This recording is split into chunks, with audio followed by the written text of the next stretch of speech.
سورہ ملک کی آیت نمبر 2 میں اللہ پاک یہ فرماتے ہیں الذی خلق الموت والحیات۔ اللہ تعالیٰ وہ ذات ہیں جنہوں نے موت کو اور زندگی کو تخلیق کیا لیبلوکم، تاکہ وہ تمہیں آزمائے، ایکم احسن عملا، کہ تم میں سے کون خوبصورت عمل کرتا ہے، وہو العزیز الغفور، اور اللہ کی ذات زبردست غلبے والی بھی ہے اور معاف کرنے والی بھی ہے۔ اس آیت مبارکہ کا تعلق پہلی آیت مبارکہ کے ساتھ اس طرح سے ہے کہ اللہ پاک نے اس صورت کا آغاز ہی اس بات سے کیا تھا کہ میرے ہاتھ میں کل کائنات کی بادشاہت ہے، اور اللہ پاک کی بادشاہت کا سب سے بہترین مظہر موت ہے کہ وہ کیسا بادشاہ ہے کہ جو خود موت کو تخلیق کرنے والا ہے۔ دنیا کا بڑے سے بڑا بادشاہ بھی جو ہے وہ وقت کے آگے اور موت کے آگے بے بس ہو جاتا ہے، کیونکہ وقت کے ساتھ ساتھ اس کی بادشاہت کمزور ہو جاتی ہے اور موت کے آگے دنیا کا ہر بادشاہ بے بس ہو جاتا ہے۔ لہٰذا اللہ پاک اپنی قدرت کو یہاں پہ بیان فرما رہے ہیں کہ ہم وہ ہستی ہیں کہ جنہوں نے موت کو ہی خود تخلیق کیا ہے۔ تو جیسے ہم دنیا میں دیکھتے ہیں کہ کوئی انسان کتنا ہی قابل کیوں نہ ہو، مگر اس سے بڑا کوئی نہ کوئی اور قابل ضرور ہوتا ہے۔ صرف اللہ پاک کی ذات واحد ایک ہستی ہے کہ جس سے آگے کوئی دوسری ہستی نہیں ہے۔ تو یہ اللہ پاک کی قدرت کا ایک بہت بہترین اظہار اس طرح سے ہے کہ اللہ پاک نے فرمایا کہ ہم نے تو موت کو خود تخلیق کیا ہے۔ پھر یہاں پہ اہم بات جو اس آیت مبارکہ کے بارے میں مفسرین کرام یہ فرماتے ہیں کہ موت کا ذکر پہلے کیا ہے اور زندگی کا ذکر بعد میں کیا ہے۔ اس آیت مبارکہ کے ضمن میں مفسرین کرام نے کچھ نکات بیان فرمائے ہیں۔ مفسرین کرام یہ فرماتے ہیں کہ موت کا تذکرہ پہلے ہے تو اس کا مطلب ہے کہ ہم اس سے پہلے، اس دنیا سے پہلے ہم کہیں زندہ تھے اور پھر ہم نے کہیں وہاں پہ موت دیکھی ہے، اور اس کے بعد ہم دوبارہ دنیا میں زندہ کیے گئے ہیں۔ اور یہ کیسے ممکن ہے؟ تو وہ یہ فرماتے ہیں کہ اللہ پاک نے ہماری روحوں کو تخلیق کیا اور پھر الستو بربکم کا عہد لیا، کیا میں تم سب کا رب نہیں ہوں؟ تمام روحوں نے اقرار کیا، پھر اس کے بعد اللہ تعالیٰ نے ہمیں سلا دیا یا اللہ پاک نے ہمیں موت دے دی۔ واللہ علم، یہ اللہ کی ذات بہتر جانتی ہے، لیکن عالم بالا میں ہم کہیں ایسے ہی حالت میں تھے۔ تو گویا کہ ایک زندگی اور ایک موت تو ہم اوپر گزار کے آ چکے ہیں۔ اس کے بعد اللہ پاک نے ہمیں دنیا میں دوبارہ زندہ کیا ہے، اب یہ ہماری دوسری زندگی ہے۔ اس کے بعد ہم پھر موت دیکھیں گے، یہ ہماری 2 موتیں ہو جائیں گی۔ اس موت کے بعد پھر اللہ تعالیٰ ہمیں ایک اور زندگی دیں گے جو ہماری آخرت کی زندگی ہوگی۔ تو گویا اس طرح سے ہم 3 زندگیاں اور 2 موتیں جو ہیں اپنے اس پورے سرکل میں جو ہے وہ دیکھیں گے، جس میں سے ایک زندگی اور موت جو ہے ہم عالم بالا میں گزار چکے ہیں، دوسری زندگی ہم گزار رہے ہیں، اور دوسری موت ہم نے ابھی فیس کرنی ہے۔ پھر انشاءاللہ تعالیٰ اس کے بعد ابدی زندگی کا سلسلہ شروع ہو جائے گا۔ لہٰذا یہ سوال انسانی ذہن میں آتا ہے کہ جب میں دنیا میں نہیں تھی تو پھر میں کہاں تھی، میں کدھر تھی؟ تو اس کا جواب ہمیں جو ہے وہ اس آیت مبارکہ سے ملتا ہے کہ ہم کہیں عالم بالا میں تھے، ہم سوئے ہوئے تھے یا ہم موت کی حالت میں تھے، اور پھر اللہ پاک نے ہمیں وہاں سے جو ہے اس دنیا میں لایا ہے اور ایک نئی زندگی دی ہے۔ اس لیے اس آیت مبارکہ میں اللہ پاک نے موت کا تذکرہ پہلے فرمایا ہے اور اس کے بعد زندگی کا تذکرہ فرمایا ہے۔ پھر دوسری بات اس آیت مبارکہ کے ضمن میں مفسرین یہ فرماتے ہیں کہ موت کا تذکرہ پہلے ہے، زندگی کا بعد میں ہے۔ اس کی ایک وجہ یہ بھی ہے کہ انسان ہر لمحہ جو ہے وہ مر رہا ہے۔ ہماری موت کا سلسلہ ہمارے پیدا ہونے کے ساتھ ہی شروع ہو جاتا ہے، کیونکہ جو ہی انسان اس دنیا میں آتا ہے اور وہ اپنی پہلی سانس لیتا ہے تو اس کا کاؤنٹ ڈاؤن شروع ہو جاتا ہے کہ اب تم نے اپنی زندگی کا گویا کہ ایک لمحہ گزار لیا، ایک دن گزار لیا، 2 دن گزار لیے۔ تو گویا کہ انسان اپنی حیات کے ساتھ ہی جو ہے وہ مرنا شروع ہو جاتا ہے، اس لیے موت کا ذکر پہلے کیا اور زندگی کا ذکر جو ہے وہ بعد میں کیا گیا۔ پھر تیسری بات مفسرین کرام یہ فرماتے ہیں کہ اللہ تعالیٰ نے موت اور زندگی کا ذکر پہلے کیا ہے اور پھر اس کے بعد فرمایا کہ ہم تمہارا امتحان بھی لیں گے۔ تو گویا کہ جو امتحان ہمارا اس دنیا میں لیا جا رہا ہے اس کا نتیجہ موت کے بعد ہمیں ملے گا۔ اس امتحان کا تعلق اور اس کے نتیجے کا تعلق جو ہے وہ اس دنیا کے ساتھ نہیں ہے بلکہ موت کے بعد ہے۔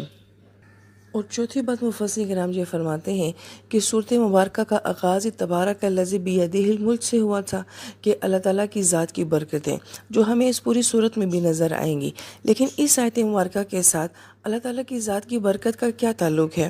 تو وہ یہ فرماتے ہیں کہ زندگی کی برکت تو پہلی آیت مبارکہ میں بھی بیان کر دی گئی تھی کہ اس کل کائنات کو دیکھا جائے اور ایک انفرادی انسانی زندگی کو دیکھا جائے تو ایک انسان اپنی زندگی میں کیا کچھ کرتا ہے، کیا کچھ کھاتا ہے، کیا کچھ پہنتا ہے، کیا دیتا ہے، کیا لیتا ہے، اور پھر اگر پوری کائنات کو بھی دیکھا جائے تو اس کے پیچھے اللہ کی ذات کی برکتیں نظر آتی ہیں۔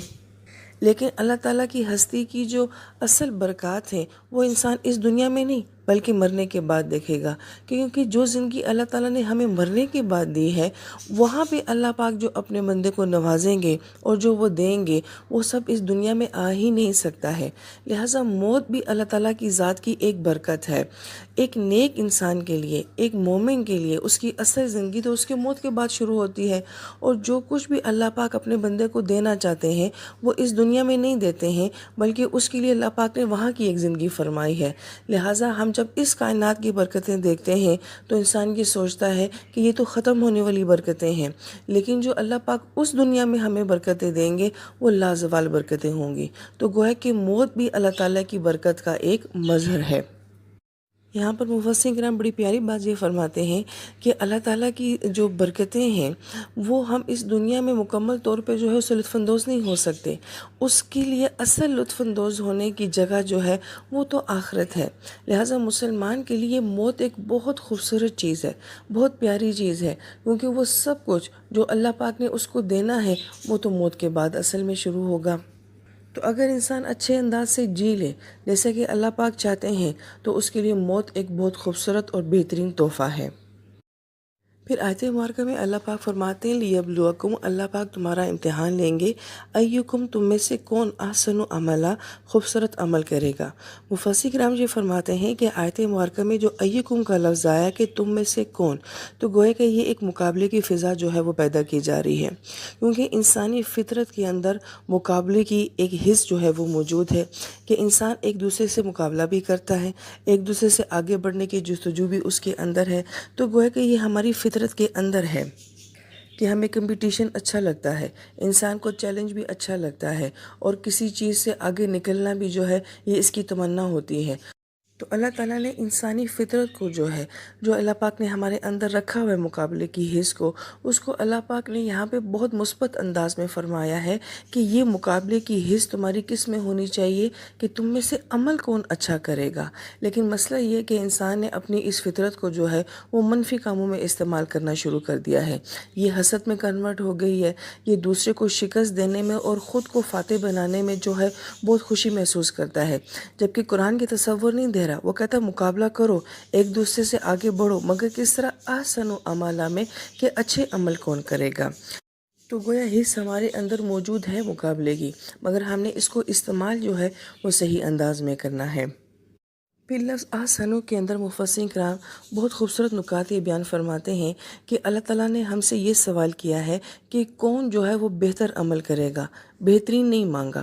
گویا کہ اللہ پاک نے ہم سے بیٹر کا سوال کیا ہے، بیسٹ کا سوال نہیں کیا ہے۔ کیوں؟ اس لیے کہ کوئی انسان بھی دنیا میں یہ دعویٰ نہیں کر سکتا کہ میں نے یہ عمل جو ہے یہ بہت بیسٹ کر دیا ہے۔ مثلا اللہ پاک ہمیں اعمال کی دعوت دے رہے ہیں نا کہ تم لوگوں نے ایک دوسرے سے اچھے عمل کرنے ہیں۔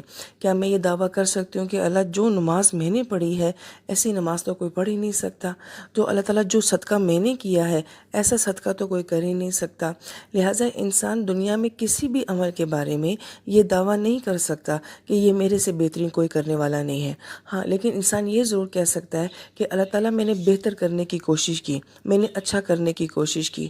اور یہ اللہ تعالیٰ کا ہمارے ساتھ احسان کا معاملہ ہے کہ اللہ پاک جانتے تھے کہ ہر انسان تو ایک صلاحیت کا نہیں ہوتا، ایک قابلیت کا نہیں ہوتا۔ ایک ہو سکتا ہے کہ کوئی کام 90% بہت اچھا کر سکتا ہو، مگر ایک انسان کے اندر اہلیت ہی نہیں ہے، وہ 50% سے اوپر کا جا ہی نہیں سکتا ہے۔ لیکن اگر دونوں نے کوشش کی ہے تو گویا کہ 90% کرنے والا بھی اللہ کے ہاں کامیاب ہے تو وہ 50% والا بھی اللہ کے ہاں کامیاب ہے، کیونکہ اللہ تعالیٰ نے ہم سے بہتر مانگا ہے، کوشش کا سوال کیا ہے کہ تم میں سے کس نے اچھا کرنے کی کوشش کی ہے۔ اگر اللہ تعالیٰ ہم سے یہ سوال کرتے کہ میں بہترین کو دیکھوں گا تو پھر چند لوگ کامیاب ہوتے، باقی سب تو ناکام ہو جاتے۔ جیسے ہم دنیا میں دیکھتے ہیں کسی ایک کو اسکالرشپ ملتی ہے، کوئی ایک فرسٹ آتا ہے، باقی سارے جو ہوتے ہیں یا تو وہ پاس ہوتے ہیں یا پھر وہ ناکام ہو جاتے ہیں۔ اللہ تعالیٰ کے ہاں یہ معاملہ نہیں ہوتا۔ جس نے بھی کرنے کی کوشش کی ہے اللہ پاک ان سب کو ایک کیٹیگری میں رکھتے ہیں۔ اور پھر اللہ تعالیٰ کا اپنے بندوں کے ساتھ بڑی مہربانی کا معاملہ یہ ہے کہ اللہ تعالیٰ انجام نہیں دیکھتے، اللہ پاک یہ دیکھتے ہیں کہ کوشش کس نے کی ہے۔ لہذا جس نے کوشش کی ہے تو اگر ایک انسان کوشش میں ناکام بھی ہو گیا ہے تو وہ اللہ کے ہاں کامیابی شمار ہوتا ہے۔ اس لیے مفسر کرام جو فرماتے ہیں کہ ہر کوئی بیسٹ تو نہیں ہو سکتا لیکن ہر کوئی کوشش تو کر سکتا ہے، تو اللہ پاک نے اسی لیے کوشش کو سراہا ہے اور بہترین کا سوال ہمارے سے نہیں کیا ہے۔